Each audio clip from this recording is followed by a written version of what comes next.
അനിയനുമായി വഴക്കൊന്നും ഇട്ടേക്കില്ല കേട്ടോ. ഞങ്ങള് തമ്മിൽ ഭയങ്കര വഴക്കായിരുന്നു.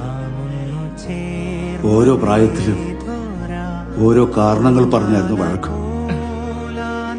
ചെറുതില് ചെറിയ ഓരോ സാധനങ്ങൾക്ക് വേണ്ടിയിട്ടായിരുന്നു വഴക്ക്. വലുതായിപ്പോ പണത്തിന്റെയും സ്വത്തിന്റെയൊക്കെ പേരിലായി.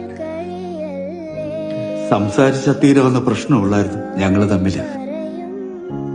എപ്പോഴേലും സംസാരിച്ച് തീർക്കണമെന്നും വിചാരിച്ചിരുന്നു. പക്ഷെ വാശി അതെനിക്കായിരുന്നു.